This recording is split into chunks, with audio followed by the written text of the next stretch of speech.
Cuando Nancy Bertrand de Bahía Utópica me propusieron hacer una actividad de mediación sobre esta exposición Recolectoras de la Belleza de Tatiana Sensoa y Pascal Carús, surgió de esa conversación la idea de hablar un poco acerca del tema del paisaje en el arte chileno, que es un tema que a veces se nos pierde un poco en el contexto del arte contemporáneo, sobre todo en las últimas décadas, pero que ha estado presente siempre en la pintura chilena, en el arte chileno, y que esta exposición para mí de alguna manera es como un recordatorio, no voy a decir un reivindicatorio, pero sí un recordatorio de que este es un tema central en nuestra pintura, en nuestro arte, y por eso de alguna manera también me entusiasmó esta idea, que es en gran medida un desafío, porque el paisaje como tema ocupa un porcentaje muy importante de la pintura en Chile. Refirámonos a la pintura en Chile, digamos, desde que somos nación, ¿no? Desde hace unos 200 años. Y hacer una exposición acerca de este tema en el arte chileno no resulta fácil. Son demasiadas obras, son demasiados autores, y por lo tanto de esta conversación surgió la idea de hacer un recorrido por el paisaje en el arte chileno, pero es un recorrido de alguna manera personal. Así es que va a haber ausencias, van a haber obras que no van a estar, van a haber artistas que no van a estar, porque es una invitación personal, un recorrido personal que yo les propongo que hagamos para ver cómo el paisaje ha estado presente en nuestra pintura, pero desde una mirada que es la que yo hago a partir de ciertos artistas, de ciertas historias, de ciertas claves, de ciertos cambios, que me parece que son los que nos llevan hoy día al lugar donde estamos, con Pascal Carús, con Tatiana Sensoa, pintando paisaje en el 2025, pintando un paisaje realista, pintando en acuarela, pintando en óleo y mostrándonos cómo está de vivo este tema. Y quiero partir esta charla, este recorrido, con una cita de Antonio Romera, que es, por supuesto, el máximo o uno de los más destacados historiadores del arte chileno. ¿Qué es lo que dice Romera? Me parece que lo tengo acá. Dice: Chile es primordialmente paisaje. Los Andes están frente al mar como una fortaleza. En medio, una faja estrecha de tierra en la cual el hombre parece circular con embarazo. El escenario múltiple, avasallador, entona su canto de sirena. El pintor, si se deja llevar de ese estímulo, acabará entregándose, es decir, hará paisaje. De esa forma explicaba el historiador del arte chileno Antonio Romera esta innata afición de los artistas chilenos por retratar el paisaje. Gabriela Mistral, que creció entre los farellones ocres y el azul cegador del Valle del Elqui, hablaba de una idolatría de la tierra que padecemos en Chile. Decía: no solo la entiendo, sino que la vivo a plena anchura. La tierra fue siempre el gran ídolo, como que ella es la bandeja en que se asientan todas las demás adoraciones humanas. Anna Gelfand, una destacada crítica cultural de los años 70, en su conferencia El paisaje y el hombre de la pintura en la pintura chilena, decía que al mirar nuestro paisaje nos encontramos entre un océano frío y pavoroso a nuestras espaldas y una gran, terrible cordillera que arroja orgullosa contra el cielo sus picachos de nieves eternas. La naturaleza, agregaba, siempre la naturaleza, rica, generosa, aplastante. El hombre desaparece frente a ella. Su ser queda en éxtasis ante esta belleza pagana que se ofrece a sus ojos, siempre erguida en el horizonte, dándole todo, pero dominándolo todo, recordándole la diferencia de proporciones. Por eso, gran parte de nuestra pintura está impregnada de paisaje. Por eso, el pintor chileno vuelve una y otra vez al asalto de esta naturaleza, que trata de dominar y de poseer. La historia de la pintura chilena se puede contar entonces a través del paisaje. Casi como en ningún otro género, ha sido en el paisaje donde se han reflejado los ánimos, las emociones, las reflexiones, las influencias, las preguntas y las contradicciones de los pintores chilenos. Y la primera razón que asoma para ello es que pocos artistas, incluso los más contemporáneos, han logrado abstraerse del influjo del paisaje, desde mediados del siglo XIX, donde podemos situar sus inicios como tema autónomo en el contexto de la pintura chilena, hasta nuestros días.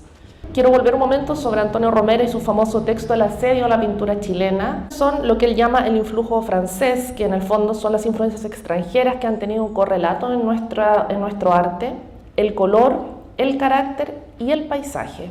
Es decir, el paisaje, considerado usualmente en la pintura como un tema, asoma en nuestro arte como una constante, que se equipara incluso a los valores plásticos como el color. Ya veremos cómo en efecto esta constante aparece a lo largo de las distintas corrientes y movimientos estéticos de la pintura chilena, modificado por aquellas otras 4 claves que identificaba Romera, a saber, la exultación, la realidad, el sentimiento y la razón plástica. ¿Qué es lo que nos dice Romera? El hecho de que se vayan produciendo cambios de estilo en la visión del paisaje no desvirtúa la idea de la constante. Estos cambios de estilo responden inexorablemente al desenvolvimiento de estas claves. Y es así como el paisaje en el arte chileno pasará por distintas manifestaciones, desde el realismo a la abstracción, del dibujo a la mancha, del color a la luz. Existe un cierto consenso en mencionar a Antonio Smith como el primer pintor paisajista en Chile, atendiendo por supuesto al paisaje como el protagonista de la tela, no como un decorado, como un telón de fondo o acompañamiento de otros temas como, digamos, ocurrió en la historia del arte hasta que el paisaje cobra autonomía como tema con la pintura flamenca del siglo XVII. Antonio Smith, que está ahí dibujado en un autorretrato de él mismo, era un romántico chileno, un expositor criollo del romanticismo, este movimiento cultural que desde hacía décadas había surgido en Europa como contraparte de la ilustración, el racionalismo y en el campo del arte como una respuesta al neoclasicismo. Personaje polémico y de carácter indócil, Antonio Smith nació en el seno de una familia adinerada, intelectual, en 1832. Su padre trató de obligarlo por todos los medios a seguir la carrera de Derecho, pero Antonio se rebelaba, garabateaba en sus cuadernos caricaturas para mofarse de sus padres y de sus profesores. Con su dinero compró sus primeros pinceles y pinturas y pintó paisajes que fueron destruidos por su abuela. A contrapelo se inscribió en la primera Academia Nacional de Pintura de Chile, fundada por decreto del presidente Bulnes el año 1848. Su maestro en esta academia era el napolitano Alessandro Ciccarelli, un funcionario de la corte del rey Pedro II, un hombre que respiraba neoclasicismo, admirador de Jacques-Louis David y de los grandes maestros del siglo XVIII europeo. A través de la academia, Ciccarelli buscaba reproducir la tradición neoclásica europea para construir, a través de la pintura, una identidad nacional, una especie de ideario patriótico en la joven nación que era Chile, pero siguiendo, por supuesto, los cánones del mundo clásico. En su discurso inaugural de la Academia, Ciccarelli decía: «Cuando examino, señores, el bello cielo de Chile, su posición topográfica, la serenidad de su atmósfera, cuando veo tantas analogías con Grecia y con Italia, me inclino a profetizar que este hermoso país será un día la Atenas de la América del Sur».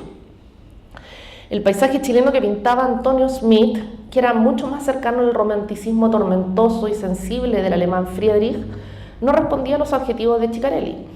Para él, el paisaje debía quedar relegado al fondo de la tela, como un decorado de escenas históricas, mitológicas y religiosas que se enseñaban en la academia, a pesar de que en Europa el paisaje ya se había liberado como tema hacía décadas con grandes exponentes como Turner y Constable, y que en Francia los pintores paisajistas ya se habían internado hacía rato en los bosques y en los campos de Barbizon.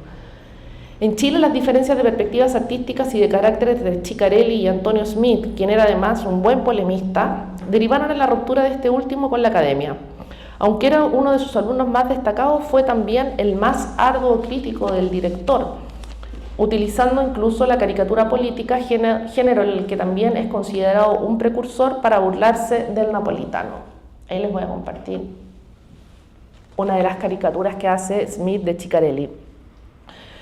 Tras 2 años de estudio durante los cuales se enfrentó al desprecio de Ciccarelli por el paisaje, Smith rompió con la academia e inició su propia escuela, de la que grandes maestros como Pedro Lira y Onofre Jarpa serían continuadores. Fue él, comillas, en realidad, y no el italiano quien inició la pintura del paisaje en la historia del arte nacional, desprendiéndose de los cánones de la recién fundada academia y convirtiéndose así en el primer rebelde de la historia de la pintura chilena, afirma Constanza Valdés en su artículo Comienzo y deriva de un paisaje. Smith,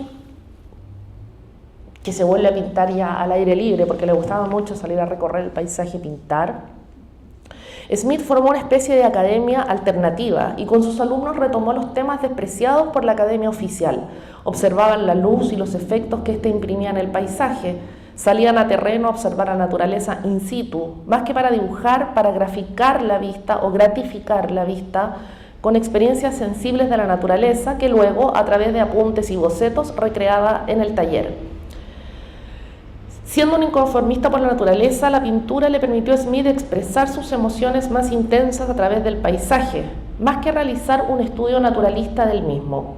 En sus pocos cuadros conocidos se percibe un tono poético, un tinte sentimental que se ve reflejado en el paisaje. Smith encontró en la naturaleza una conexión más espiritual que racional y por ello sus paisajes tienen tanta carga emotiva. En este ejemplo, Claro de Luna, se ve bien, sí, no se alcanza a ver demasiado bien, pero en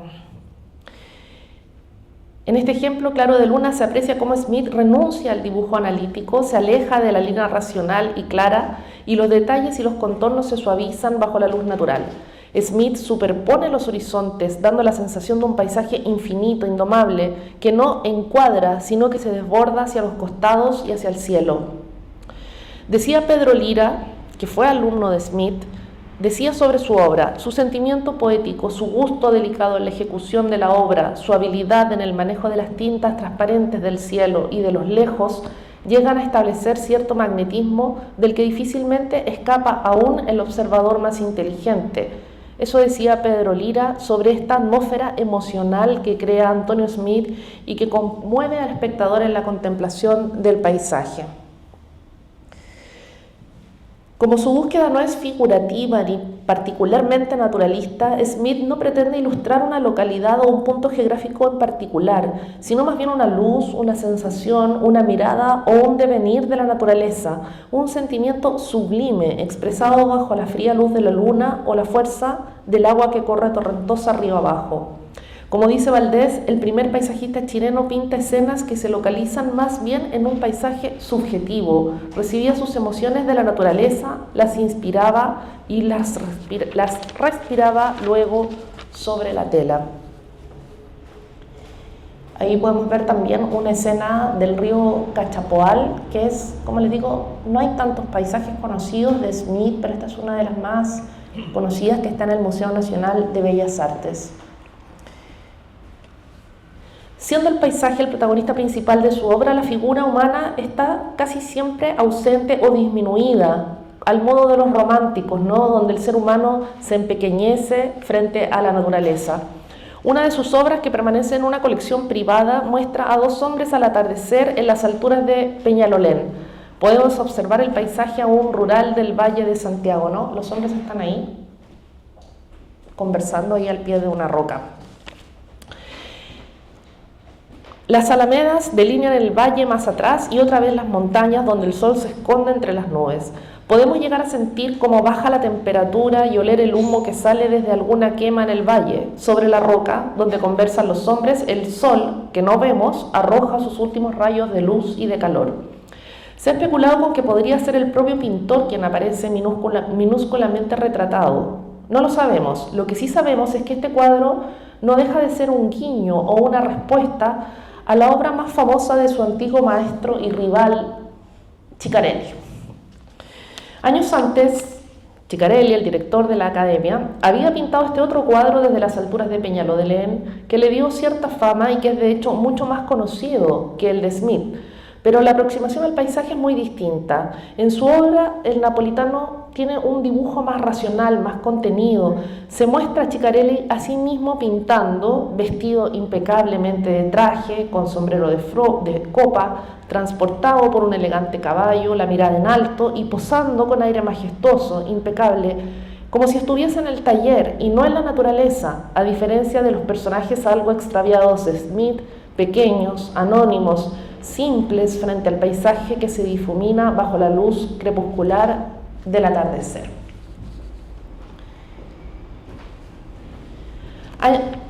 Años antes, Pedro Lira también estudió en la Academia de Pintura con Ciccarelli, donde aprendió las técnicas de la composición y la figura humana, que después lo harían uno de los pintores más conocidos y célebres del arte chileno.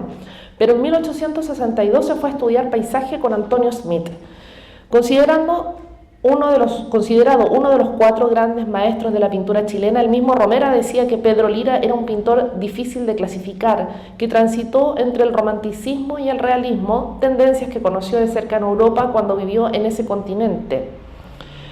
Lira fue una figura señera y respetada en la pintura chilena, un gestor cultural, diríamos hoy, en propiedad, y tuvo gran influencia en las generaciones venideras. Sus obras como La Carta o La Fundación de Santiago son parte de nuestro acervo patrimonial, y sus paisajes idílicos y de grandes contrastes lumínicos, aunque no suelen comentarse entre sus grandes obras, están sin duda entre los más bellos de la pintura chilena. En este paisaje de 1871 vemos cómo Lira trabaja el alto contraste entre la sombra que nos enfrenta en el primer plano y la luz que parece abrirse paso a través del cauce del río. Lira captura la atmósfera del amanecer, el día que nace tras el follaje. Observen cómo se delinean las ramas del árbol con la luz que lo ilumina desde atrás. Es un paisaje típico del Valle Central de Chile, pero Lira lo vuelve universal con su delicado tratamiento. En este paisaje de invierno resulta de gran originalidad, más cercano al realismo romántico que le atribuía Romera a Pedro Lira. Nos trae alguna reminiscencia a Corot, incluso a las escenas campesinas realistas de Millet, con ese campesino, que apenas se ve ahí, ¿no? Está ahí. Sí se ve. Con ese campesino que se retira al término de sus faenas con la pala al hombro. Son las sombras que se ciernen sobre el paisaje en esas nubes grises cargadas de oscuridad las que indican el ritmo, el tempo de la vida. Al modo de los románticos nos vemos sometidos al compás de la naturaleza. Una paleta completamente distinta, más luminosa, es la que ocupa Lira para pintar estos faldeos del Cerro Manquehue. Aquí ya reconocemos más al Pedro Lira. Es una composición más intencionada, más teatral incluso, con la campesina, las vacas, los setos, los árboles, los caminos, todo bien dispuesto, ¿no?, en sus respectivos planos. Es un paisaje más contenido, más controlado, más bello a lo mejor en el sentido kantiano que el que vimos anteriormente. Más interesante a lo mejor resulta este crepúsculo donde Lira nuevamente escenifica cuidadosamente el paisaje principal, pero deja traslucir la naturaleza indómita allá en el fondo, donde la luz se despedaza en jirones magentas y anaranjados. Es todavía una paleta contenida, pero pongamos atención a ese uso del color, que luego veremos con mayor atrevimiento en otros connotados paisajistas. De Lira pasamos a Onofre Jarpa. Nacido en 1849, Onofre Jarpa fue un eximio paisajista y uno de los 3 románticos chilenos, según la definición de Antonio Romera. Estudió junto a Francisco Valenzuela Puelma y Juan Francisco González, fue admirador de Antonio Smith y fue además formador de uno de los 4 grandes maestros de la pintura chilena, que fue Alfredo Valenzuela Llanos. Onofre Jarpa transita desde el realismo al romanticismo e incluso alcanza a abarcar algunos aspectos de las nuevas tendencias del impresionismo de fin de siglo, pero sin dejar nunca de explorar el paisaje. Fue un pintor prolífico, especialmente de cordilleras y valles, siempre idealizando el paisaje chileno, pero con elementos ya más reconocibles, menos universales también, tal vez que los de los otros paisajistas. Así vemos aparecer en sus obras la palma chilena, que fue uno de sus temas recurrentes, y la araucaria, especies autóctonas y simbólicas de la zona central y del sur. Su paisaje, sin dejar de ser sensible y poético, es ya más topográfico, con un fuerte lazo con lo local y un sentido claro de pertenencia. La Laguna de Aculeo, que es una de sus obras más conocidas, es un óleo de perfecta composición donde construye un paisaje de alto contraste y con gran manejo de las tenues transparencias en la luz que impacta las montañas en el fondo. No deja de ser un registro importante de una laguna que prácticamente desapareció en las últimas décadas producto de la depredación del acuífero en la zona central y que hoy luce más como un paisaje semiárido que como este frondoso cuadro de Onofre Jarpa.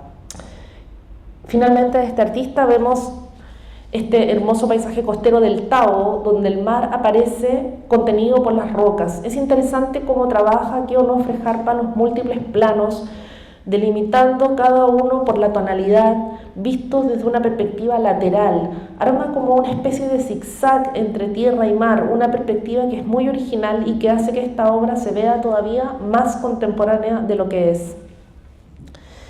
El más eximio alumno de Onofre Jarpa fue, por supuesto, Alberto Valenzuela Llanos, considerado no solo uno de los 4 maestros de la pintura chilena, sino que además uno de los maestros del paisaje junto a Juan Francisco González.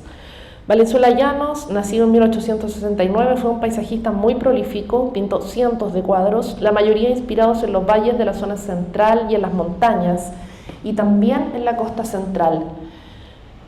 Valenzuela Llanos pinta al aire libre, experimenta con las técnicas del impresionismo usando pinceladas más gruesas, pero no se siente en un impresionista. Sus paisajes siguen siendo sentimentales, atmosféricos, aplica la mancha y el color de maneras distintas, pero combina la impresión con el sentimiento del paisaje. Dice Romera sobre su obra: Valenzuela funde naturaleza y sentimiento. No captaremos la significación total de sus obras si no la consideramos como una suma de elementos diversos. El valor viene de esa integración. Catalogado a veces como el pintor de la luz, Valenzuela Llanos emplea la luz del día para representar el carácter apropiado del paisaje, como en este estero del Cajón del Maipo que nos transmite un silencio crepuscular, o esta puesta de sol en el Canelo, donde esas mismas montañas se tiñen de colores más intensos, ya con una mayor fuerza expresiva que se deja ver también en esa pincelada intensa o urgente de escuela netamente impresionista. En este paisaje costero, que es muy lindo, ¿no? Probablemente de la zona central, Valenzuela Puelma recurre al gris, al negro, al blanco, al café para ofrecernos un paisaje tempestuoso, ominoso, al borde de la tormenta, pero aún así atravesado por una luz clara que se funde entre el cielo y la línea del mar. De allí no, entonces, como yo comentaba, se le llamaba el pintor de la luz. Juan Francisco González, el otro gran maestro del paisaje y de la pintura chilena, cultivó el impresionismo, aunque él mismo renegaba de dicha escuela constantemente, ¿no? Juan Francisco González le gustaba hablar sobre su arte y de alguna manera explicarlo. Y siempre renegó de ser un impresionista, aunque es probablemente uno de los mejores exponentes de esta técnica en nuestra pintura. En alguna ocasión dijo que nunca se interesó ni comprendió a los impresionistas, que fueron de hecho tan vanguardistas como él. La síntesis define el paisaje de Juan Francisco González: menos es más. El detalle da paso al conjunto, el dibujo a la mancha, la composición a la luz y el color. El valor está en la impresión que nos produce la tela, como este hermoso paisaje urbano de Limache, que es una verdadera sinfonía visual de luz y color. Decía Juan Francisco González: simplificación, síntesis, sobre los detalles el conjunto, rapidez de acuerdo con el ojo. En esta puesta de sol experimenta con colores intensos y fugaces que incendian el paisaje. Del paisaje real solo nos deja indicios: las siluetas alargadas de los álamos, que eran muy características de él, el estero tranquilo, la cordillera al fondo. Todo lo demás es un festín visual que recrea un crepúsculo efímero y tal vez imperceptible para el ojo poco atento. Síntesis y color aparecen también en este cauce del río Maipo, donde esos singulares árboles amarillos parecen llamas bajo el sol ardiente. Otra vez, en palabras de Juan Francisco González, sobre los detalles, el conjunto, rapidez de acuerdo con el ojo. Continuador natural del maestro González es por supuesto Pablo Burjar, quien se acercó al paisaje sin mayor discursividad, con una propuesta o una búsqueda netamente estética. La pintura tiene la intensidad de la mirada y Burjar miró y pintando inició un largo diálogo que lo llevó a la verdad. Escribió sobre él Adolfo Kuff, que fue además pintor, escritor y un gran admirador de Pablo Burjar. El problema que Pablo Burjar se plantea en materia de composición es el del equilibrio, es el de equilibrar, el mínimo de elementos en el máximo de espacio, señalaba el poeta Enrique Lin. Y así lo vemos en estas dunas, donde Burjar despoja el paisaje de elementos para buscar su esencia plástica en un diálogo entre luz y color. Una estrategia similar nos plantea en este paisaje que nos rememora los árboles llameantes de Juan Francisco González, pero expresados aquí con una racionalidad pictórica, sin abandonar la sensibilidad. Nada es superfluo en su obra. Burjar procede con una economía del lenguaje que remueve la pintura del paisaje chileno. Lo anterior se aplica, por cierto, a este hermoso cuadro de unos niños en la precordillera, donde Burjar apenas recurre al manto de nieve en la parte superior para imponer la majestuosidad de la montaña. No siente la necesidad de delinear las rocas, las quebradas, ni las vertientes para sintetizar la inmensidad rocosa que se eleva por detrás de los dos niños. Es interesante cómo Burjar logra en esta obra una de las mejores representaciones de nuestra cordillera sin pintar una sola línea de montaña. Otro de los discípulos de Juan Francisco González fue, por supuesto, Agustín Abarca, el pintor de árboles, como le llamaban. Perteneció a la generación del 13, pero a diferencia de sus compañeros no viaja a Europa, no se vincula demasiado con las nuevas técnicas y estilos y se mantiene fiel a su pasión, que era el paisaje. Pinta óleos, acuarelas, pastel, carboncillo, sale a dar largas caminatas en busca de árboles que interactuaran con el paisaje. Esos son sus cables a tierra con la naturaleza. Decía el propio Agustín Abarca: vi realizadas mis aspiraciones y viví libre en el interior de los bosques, dibujando y pintando robles, laureles, mañíos, lingues y otros árboles. Todas las estaciones eran hermosas, el verano con sus campos amarillentos y aromáticos, el otoño, el invierno con sus inmensas lagunas y la primavera con sus campos cubiertos de flores.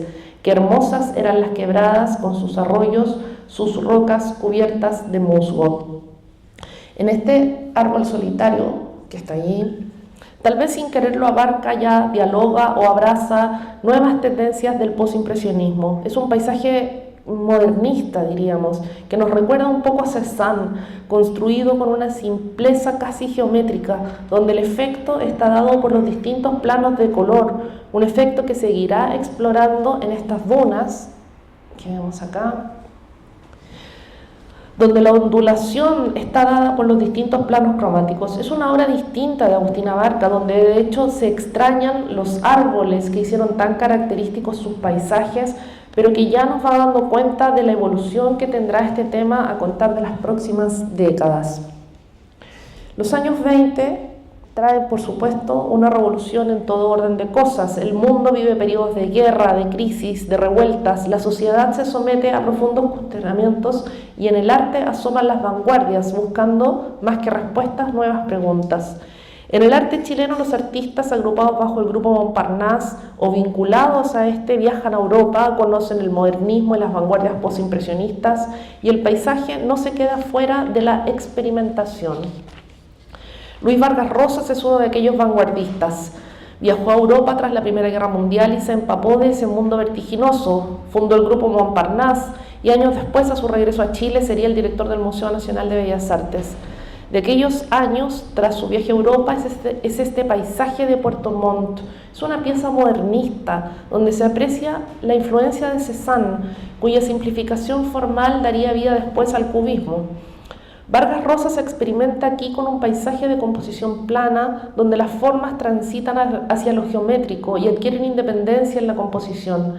En este cuadro, Vargas Rosas recurre a una paleta gris, fría, como a las tardes lluviosas del sur, pero más tarde, en esta otra avenida arbolada, realizará un ejercicio similar al anterior, ahora en el paisaje urbano, pero cargado de color. Algunos años más tarde, Vargas Rosas llevaría su experimentación con el paisaje directamente hasta el surrealismo. Henriette Petit fue cofundadora del grupo Montparnasse, se formó con Juan Francisco González, pero encontró nuevos lenguajes en la Europa de la posguerra, donde se codeó con Miró, con Picasso. En Chile vivió la efervescencia de las vanguardias junto a un círculo integrado por Vicente Huidobro, Juan Emar, su esposo Luis Vargas Rosas, los hermanos Ortiz de Zárate. Su obra fue atípica, de expresiones fuertes y rasgos oscuros. Prefirió una paleta cromática gris o terrosa ante los colores vibrantes, y especialmente en sus figuras humanas prefirió una representación dura, alejada de los estereotipos de belleza y distanciada también de la corrección académica en la ejecución. Se conocen pocos paisajes de Henriette Petit, pero este de la isla de Maipo representa esa oscuridad deliberada y turbulenta que imprimía ella en sus obras. Aquí no vemos el paisaje bucólico y rural del Cajón del Maipo, sino una síntesis gruesa, pero de gran potencia expresiva. Otro del grupo fue, por supuesto, Camilo Mori, artista Montparnasse, tal vez el más inclasificable de nuestros artistas, porque experimentó en todo tipo de géneros, tendencias y formatos, desde el impresionismo al arte pop, como un reflejo de su personalidad inquieta y evolutiva. Mori pintó paisajes principalmente urbanos en Santiago, Valparaíso, en París.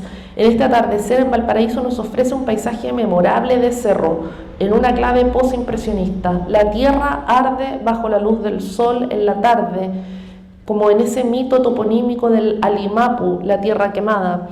El camino terroso aparece atravesado de surcos y grietas tras la lluvia, y los árboles se mecen con el viento mientras un modesto rancho cuelga de la ladera. Los nocturnos también son una marca de autor en Camilo Mori. Este nocturno brumoso y difuso nos ofrece un paisaje urbano santiaguino, donde un coche avanza en la penumbra. La única luz proviene del alumbrado público y de las farolas del carro. Imposible no pensar en Impresión Sol Naciente de Monet, donde el padre del impresionismo resuelve de similar manera el tema de la luz en el paisaje brumoso.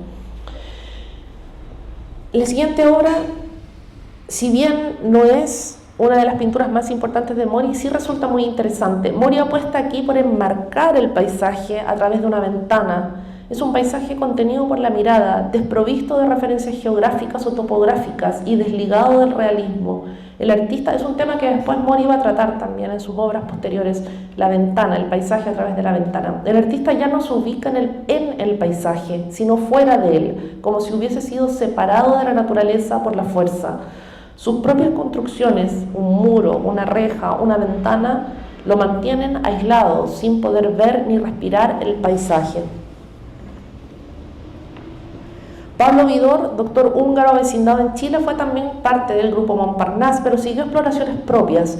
Fue director del Bellas Artes en los años 30, escribió crítica de arte y pintó todo tipo de temas, entre ellos el paisaje, de vibrante paleta, donde comulga con las experimentaciones posimpresionistas. Zapallar fue su tema recurrente. En este paisaje resuelve con formas geometrizantes los detalles del paisaje, una exploración que se inscribe en la búsqueda de Cézanne también, al igual que en esta acuarela que vemos acá, que es un paisaje de Zapallar también muy sintético, trazado principalmente con los planos de color. Es interesante el efecto dependiente que logra Vidor en esta sencilla acuarela que recuerda la característica geografía inclinada de ese balneario.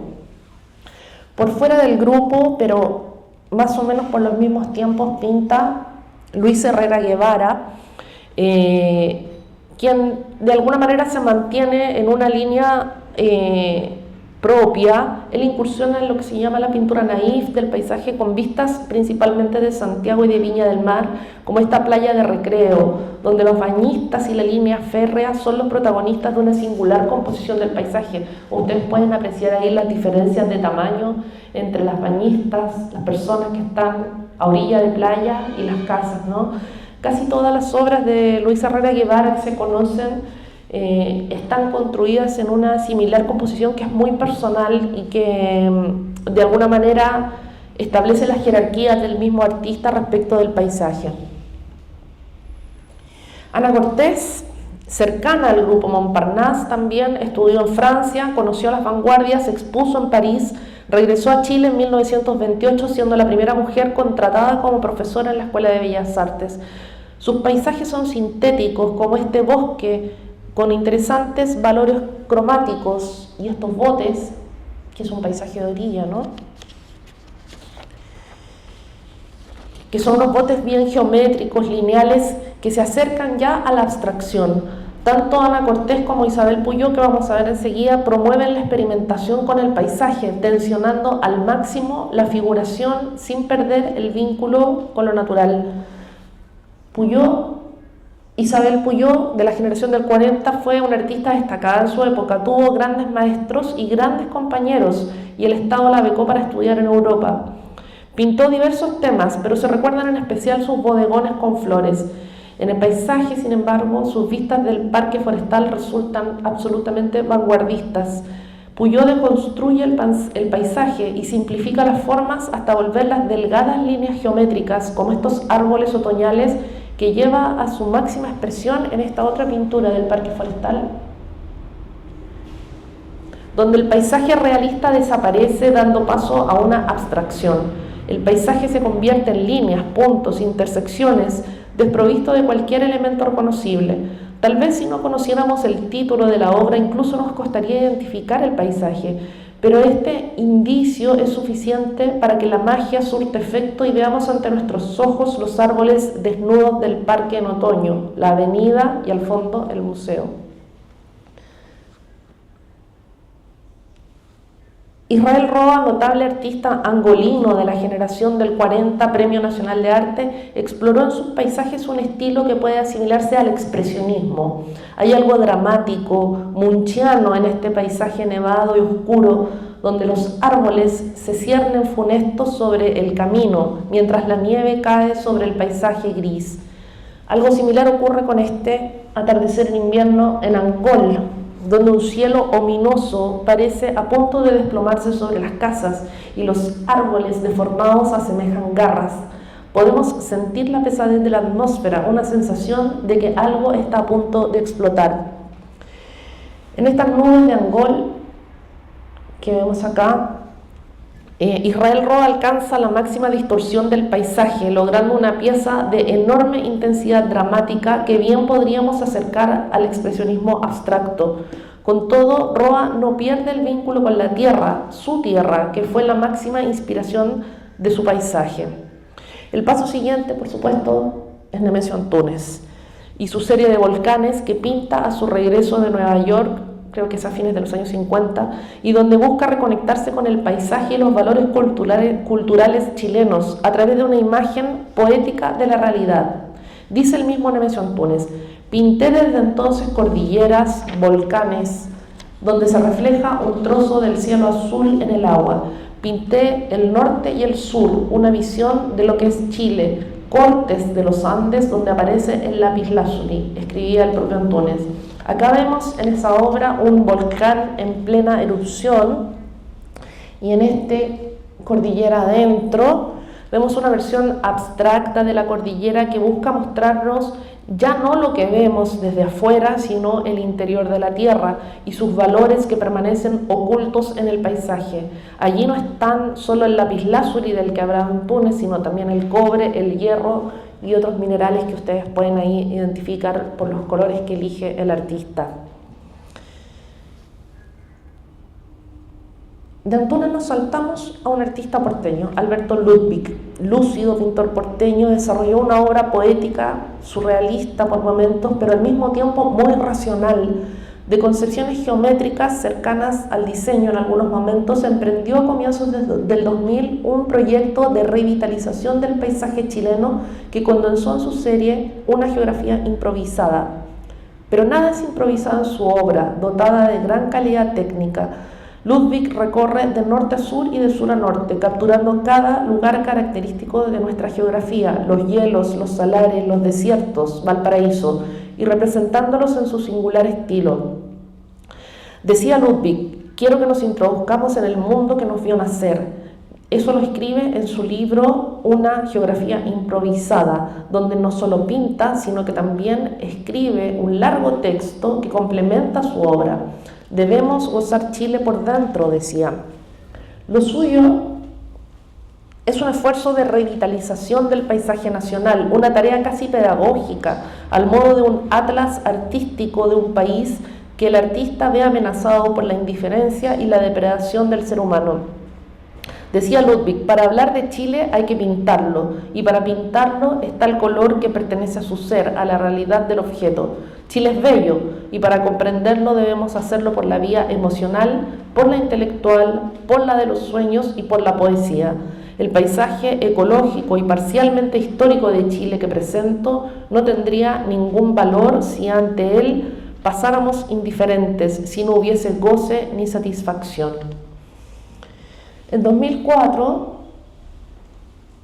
se da otra instancia de revitalización del paisaje chileno con la iniciativa Chile Hoy, que es una serie de 14 murales instalados en la estación La Moneda del Metro de Santiago.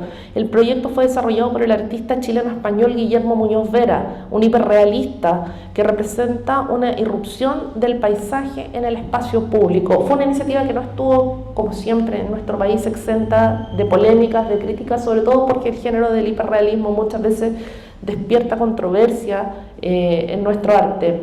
Pero lo interesante de la apuesta que hace Muñoz Vera, que es además una apuesta con un cierto respaldo institucional, es que el paisaje que siempre ha estado contenido en el museo, en la colección privada, en la galería, se toma ahora en el espacio público con estas pinturas murales que son pinturas, ¿no? Son óleos que pinta para instalar en este paisaje del Metro de Santiago. Este recorrido sintético que hemos visto hoy, que de ninguna manera ha sido exhaustivo ni ha pretendido serlo, pues nos ha mostrado solamente ciertos acentos, demuestra que si bien nuevos temas han emergido en el arte chileno, especialmente en lo que llamamos el arte contemporáneo, a contar de la segunda mitad del siglo XX, ciertamente el paisaje no ha desaparecido como tema o como constante de nuestra pintura. Recordando una vez a Romera, sigue siendo el paisaje una constante modificada por las claves de la exultación, la realidad, del sentimiento y la razón plástica. Y es así como este viaje nos trae entonces al presente, a este lugar, a esta sala en que dos artistas plásticas contemporáneas adoptan la idea del paisaje como protagonista. Tatiana Sentsova, artista de origen ruso, designada en Chile, a través de la acuarela y el óleo nos ofrece obras de gran luminosidad, inundadas por la luz del sol en todos los momentos del día. Si ustedes ven esta exposición, verán cómo va transitando la luz en distintos momentos a través de la obra de Sentsova. Son principalmente paisajes rurales y ribereños del sur de Chile y de montañas, así como algunos paisajes urbanos de Valparaíso, todos lugares donde el artista ha vivido y pintado. Pascal Carus, en tanto, nos ofrece pinturas principalmente de paisajes de pequeño formato, acuarelas donde predominan los nocturnos, la luz crepuscular o la ausencia de ella, la bruma y los azules que destellan con la luna o se apagan en la niebla de Valparaíso, ciudad donde vive y pinta. Están también los paisajes fríos y húmedos de la región de los lagos, que es su zona de origen y que también es fuente de inspiración para sus obras, muchas de ellas pintadas al aire libre al modo de los grandes paisajistas. En ambas artistas el paisaje se vincula con un espacio geográfico determinado, un volcán, una ensenada, un cerro, un puerto, una ciudad. Son en ese sentido paisajes de clave realista, pero también atravesados por un sentimiento de regocijo, de exultación que produce la contemplación de la belleza natural. Los sentimientos de lo bello y lo sublime, como diría Kant, están presentes en estas obras. La noche sublime, el día es bello. En la calma de la noche estival, cuando la luz temblorosa de las estrellas atraviesa las sombras pardas y la luna solitaria se halla en el horizonte, las naturalezas que posean un sentimiento de lo sublime serán poco a poco arrastradas a sensaciones de eternidad. Y con eso termino. Muchas gracias por su paciencia, por su por acompañarnos en este paisaje. Les dejo, por supuesto, ahí las referencias bibliográficas de quienes han estudiado este tema en Chile, y los invito, por supuesto, a recorrer esta exposición y a conversar un rato con Pascal, que nos acompaña para hablar acerca de esta exposición y acerca de este tema del paisaje. A mí me resulta interesante y me gustaría que nos contaras un poco acerca de tu vínculo con el paisaje, sobre todo en el contexto del arte contemporáneo, donde los temas que asoman a veces se alejan de lo natural. No es algo que uno ve tan a menudo como podría pensar. Por eso me gustaría que nos comentaras acerca de tu vínculo como artista con el paisaje, porque este tema es algo que es lo que te llama. Además, tú pintas como los impresionistas lo hacían, ¿no? Y como los paisajistas, muchas veces pintas al aire libre. Hay una conexión allí más intensa con el paisaje. Hola Marcela, muchas gracias por tu presentación. Creo que fue espectacular. Pasamos por diversos periodos de la pintura de paisajes en Chile y aprendí mucho. También entendí un poco lo que estoy haciendo, porque a veces como artistas nosotros hacemos algo que sale de la guata, algo tal vez que no pasa tanto por lo racional o por lo intelectual. Es como una pulsión interna, y al menos a mí me pasa que luego de que eso ya existe, empiezo a entender. Entonces tu presentación también me da cuenta de algunas cosas que estoy haciendo y que también hicieron muchas personas antes que yo. Respecto a tu pregunta, mi vínculo con el paisaje yo creo que va un poco en tratar de entenderlo, en tratar de entender el entorno más allá de lo intelectual.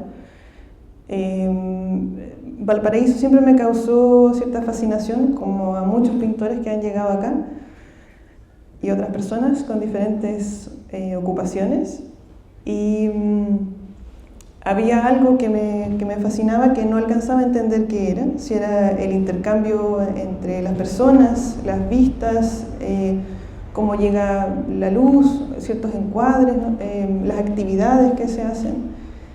Entonces comencé a pintar, y a medida que pintaba iba pudiendo descifrar esa cosa misteriosa que tiene Valparaíso, y me ha ayudado a poder entenderlo mejor. Luego el gozo, ¿no es cierto?, de pintar, de estar en contacto con la pintura, con la realidad, con la naturaleza, con las personas, porque al pintar en el taller uno está tranquilo, ¿no es cierto? Tienes referencias, qué sé yo, en el mejor de los casos nadie te molesta, pero cuando tú pintas afuera, in situ, estás ahí con el presente, con la realidad. Pasa un perro, pasa una persona que te cuenta una historia sobre el lugar. Es tener tal vez un momento de intimidad con el lugar, porque muchos artistas, ¿no es cierto?, han pintado Valparaíso o paisajes de diversos lados, pero creo que el valor radica en lo particular de cada uno como ser humano. Cuando uno observa, interactúa y siente ese paisaje, eso que uno rescata pasa por una dimensión personal, interior y luego material, que es única. Entonces eso hace de la pintura algo irrepetible, creo yo. También he estado leyendo bastante sobre paisaje y me gustaría mencionar algunas palabras de Nathalie Goffard, que es una teórica chilena que ha escrito bastante sobre el paisaje en su libro Intramuros, que dice: es mucho más complicado ser el número 100 que ser el primero en hacer algo. Proust lo dijo mucho mejor que yo. El verdadero viaje de descubrimiento no consiste en ir a nuevos lugares, sino en tener otros ojos. Ver paisaje y no lugar o territorio es justamente una experiencia estética que demanda de nosotros mirar de otra forma. Y otro pedacito de cita que pienso que es muy interesante, que dice: para que el paisaje ocurra, debe haber experiencia humana, si no, solo hay espacio. Y creo que esto tiene que ver con lo que hablábamos, ¿cierto?, de la experiencia sensorial personal, en el sentido del tacto, la vista, el olfato, que además en esta época se vuelve cada vez más ausente con el tiempo que pasamos en el mundo virtual, ¿no es cierto?, en que vemos el mundo a través de una pantalla. A veces me pasa que siento que estoy perdiendo el contacto con la realidad y la pintura me ayuda a volver a eso. Y también el apreciar el paisaje que aún tenemos, que cambia, ¿no es cierto?, más en Valparaíso. Y eso es una forma como yo creo que también de volver un poco al mundo real. Tú me comentabas en una entrevista anterior que en el fondo la luz del paisaje de alguna manera tú la asociabas como a ciertas emociones o estados de ánimo que en el fondo es lo que ese ambiente emocional del que tú hablas. Te quería llevar un poco a eso, sobre todo por el uso que tú haces de los nocturnos, de los nublados, siempre, o lo que uno ve en las obras que tú expones acá en esta sala.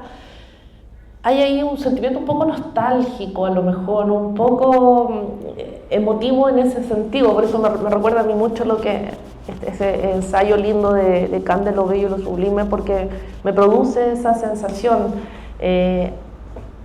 Hay allí, no hay luz día, sino siempre hay algo que está como más cercano a la humedad, a la oscuridad, a la ausencia de luz, a lo azul. Hay un dejo melancólico, a lo mejor, ¿no?, en tus obras. ¿Por qué eliges estas luces? Yo pienso que no las elijo. Creo que soy una persona bastante melancólica y paso mucho tiempo en ese estado. Y los paisajes que me llaman la atención son esos, son el gris, esa cosa un poco intensa de los cielos cuando están a punto de llover. Pienso que puede ser un reflejo de un estado interno persistente. Cuando conversamos en esa entrevista también hablamos del sur, que quien no ha vivido en el sur un año entero dice, oh, qué lindo el sur, hasta que llega el invierno.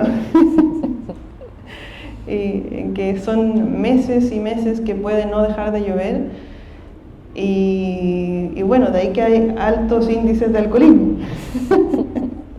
Entonces, pienso que son tal vez los lugares, los colores o las vistas que representan también un estado interno que puede ser un poco triste, pero también muy bello, ¿no es cierto? Y respecto a Valparaíso, Valparaíso de noche también siempre me ha causado cierta fascinación porque tiene algo de misterio y de una cosa como lúgubre que es fascinante. Yo creo que es como un canto de sirena que a muchos nos ha seducido. Finalmente me gustaría hablar de la acuarela. Yo en este recorrido que los invité seleccioné o elegí casi puros óleos, ¿no? Pero muchos pintaron acuarela, que es para mí un género dificilísimo. Creo que es tan difícil de sintetizar y no tener la posibilidad de equivocarse, además, que siempre me ha sorprendido como técnica. Cuéntame un poco de tu acercamiento a la acuarela, por qué te sientes más cómoda ahí, qué es lo que te gusta particularmente de esta técnica para hacer tus paisajes. En un inicio conocí la acuarela porque pensaba que era lo que estaba más a la mano para comenzar a pintar. Tenía muchas ganas de pintar al óleo, pero por distintas razones no se me daba. Y a medida que me fui metiendo en la acuarela empecé a descubrir la variedad de posibilidades que tiene.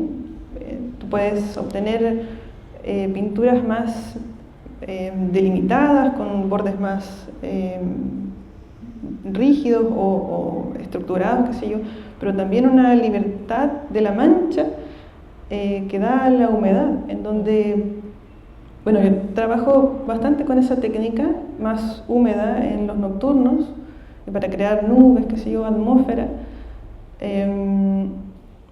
porque al trabajar con la humedad uno pierde un poquito de control.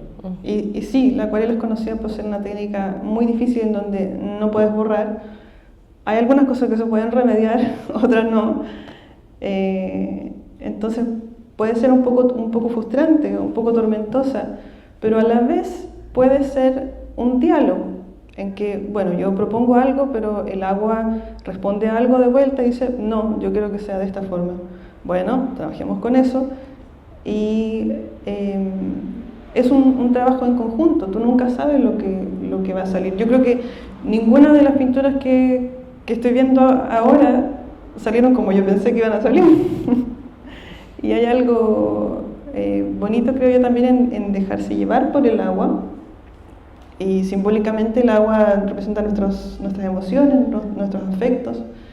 Entonces de ahí que también me lleva tal vez a una cosa más, una impresión final más melancólica. Y bueno, conversaba anteriormente con Pia, otra gran artista,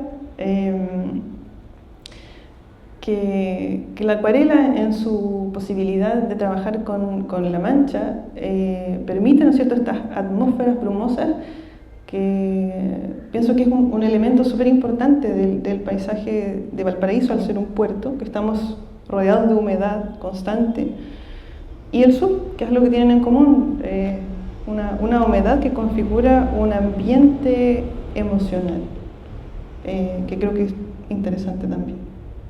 Y así se refleja, de hecho, uno siente una humedad en ese lado de la sala. No sé si alguien quiere hacer algún comentario, pregunta, Pascal, o antes de terminar la actividad ya por efectos de la hora, de todas maneras, acá. Bueno, yo quería consultar si es que se entiende lo mismo por el concepto de fenomenología. Yo encuentro que en la exposición esta se da esa como coincidencia. Y si pudiera, o sea, yo desde que llegué acá y he escuchado todo, por la razón que le voy a pedir su nota, es porque he escuchado, o sea, según lo que yo entiendo, por ese término, que es maravilloso, si es que la gente presente tiene conocimiento de lo que significa.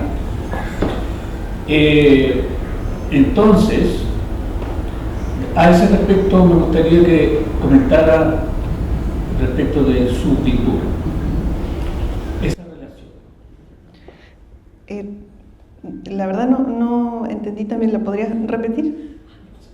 ¿Podría decirse que su pintura es fenomenológica? Esa es la pregunta. Es que en el sentido de la fenomenología es un concepto de la filosofía alemana que está de alguna manera vinculada también, yo creo, porque refiere en algún momento al fenómeno de la naturaleza también. Es un concepto complejo, no es fácil de resumir y reseñar en algunas cosas, pero yo desde afuera, porque no me atrevo tampoco a hacer el análisis fenomenológico, yo creo que hay algo en tu pintura cuando tú expresas también estos fenómenos de la naturaleza que captas también en estos momentos específicos al pintar en el in situ en ese momento. Es un concepto complejo, los filósofos lo han desarrollado, se ha vinculado también al tema del arte, pero yo creo que igual daría como para una exposición mayor, sí. Pero yo creo que sí, de hecho habría que a lo mejor extendernos por esa línea, pero la fenomenología, o sea, el mismo concepto de fenómeno sí está muy presente muchas veces, sobre todo cuando se pinta la naturaleza, ¿no? Es imposible escindirse de eso. Algo que tal vez podría añadir y tal vez intentar de responder tu pregunta es que al pintar paisaje no me interesa tanto tal vez conseguir que la pintura se parezca lo más legítimamente posible a lo que estoy mirando, sino que busco la sensación que me provoca personalmente ese lugar. Tal vez pueda ir por ahí, no sé. Como por ejemplo estas nubes grandes, oscuras, de que se avecina una tormenta, esa sensación de intensidad, o lo que comentábamos de los nocturnos en Valparaíso, esa sensación de misterio y de cosa lúgubre, de pasado, de historia, de fantasmas, no sé. ¿Puede ir por ahí tal vez la respuesta a tu pregunta? Correcto. La fenomenología se destaca por no intelectualizar o conceptualizar las cosas. Entonces, eso puede hacer que frente a un paisaje las personas vean cosas totalmente distintas. Justamente, comentábamos también con Pía hace un momento que una de las cosas que más me gustan de lo que provoca un paisaje no es solamente que digan, ah, qué lindo, es que las personas tienen asociadas recuerdos, memorias personales a esos lugares. Y muchas personas que han asistido a esta muestra han estado en el sur o en Valparaíso bastante tiempo como para crear esas memorias. Y las memorias o las experiencias que yo tengo asociadas a cierta pintura son distintas a la de otra persona, que llega y me dice, oh, y aquí viví con mi abuelita en tal año, y aquí pasó tal cosa, y antes esto era de esta forma, y se crea un diálogo y se comparten esas memorias, y me gusta esa casualidad que sucede en que las memorias se entrecruzan. Muchas gracias, Pascal. De hecho, a mí también me ha hecho mucho pensar, y por eso cité ese concepto de lo sublime de Kant, que me inspira mucho con tus acuarelas. Bueno, yo creo que ya vamos finalizando la actividad. Quiero, por supuesto, agradecer mucho a la Sala El Farol por hacer estas actividades de mediación, por acercarnos de alguna manera al arte a través de la conversación, a través de la reflexión. A Bahía Utópica, por supuesto, que son coorganizadores de esta muestra, recolectoras de la belleza, de Tatiana Sanzoa y Pascal Carú, y a ti, Pascal, por compartir estas palabras y estas reflexiones acerca de tu acuarela, de tu arte en realidad. Y los invito, por supuesto, a recorrer la exposición con detalle, ya con una mirada, y a ver cómo estas artistas del 2025 son quienes recogen y mantienen y vuelven sobre esta tradición del paisaje que es tan propio de nuestra cultura y de nuestro arte. Muchas gracias a todos.